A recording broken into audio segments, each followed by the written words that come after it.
Okay, this is Ringwalk Media over in Gibraltar, courtesy of Menace Promotions and in association with Red Lion Specialist Cars, Highland Whiskey Clan and MJ Catterall. Mr. Charlie Edwards, what brings you to the sunshine 3 hours from your house? Well, we're here on business duties this time round. My brother's got a fight out in Man, who's fighting tomorrow night.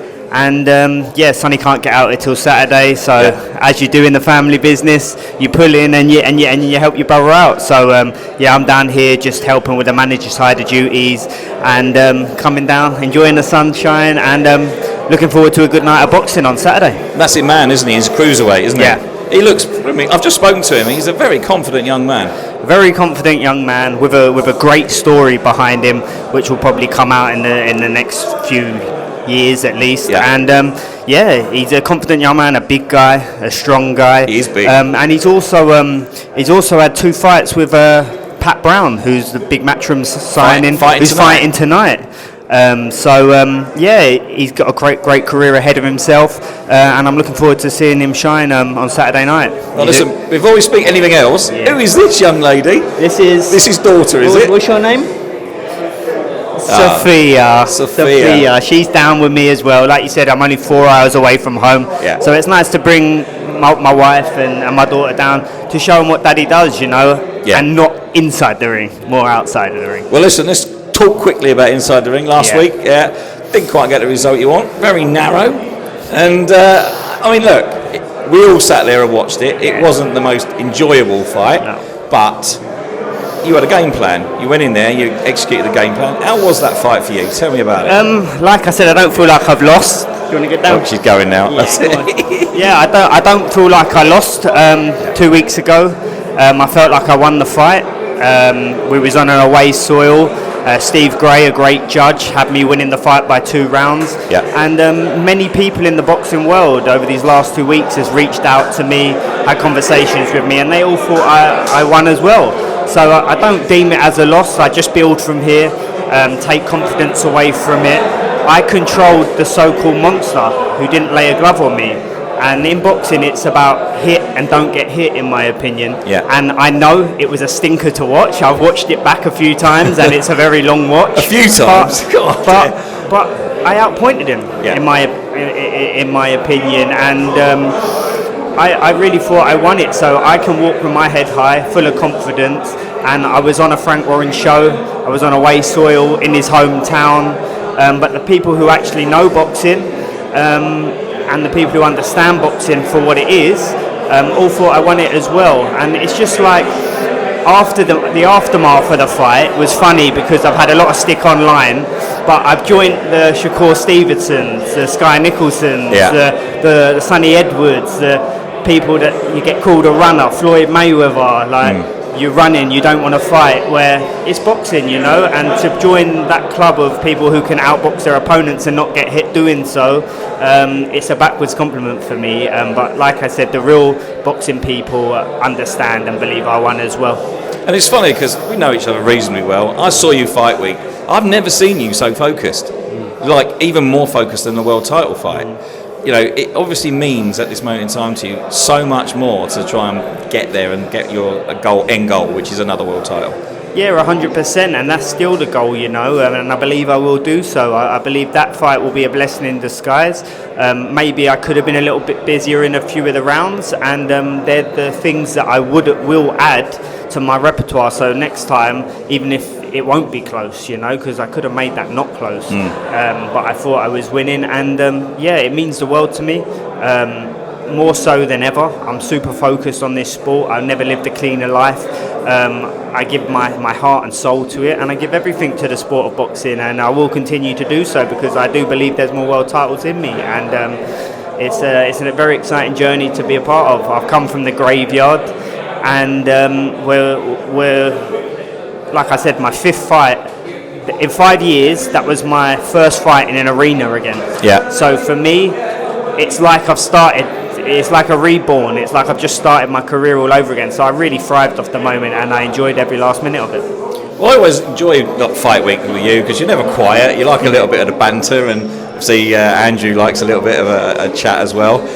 It was nice to see a little bit of old school boxing banter in that fight week. But on a serious note, when you both got in the ring, it was very, very focused, very, very serious, as it will have been all the way through.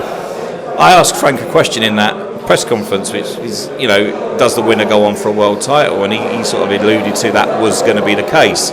Do you think that's now what's going to happen for Andrew, or are you thinking that maybe you've still got an opportunity to jump in that space? Well, there was a rematch clause on his behalf in the contract. There weren't on my side. Not that the fans would want to see it because it weren't a nice watch, but I would like to fight him again, a part of their legacy, and I don't see how he can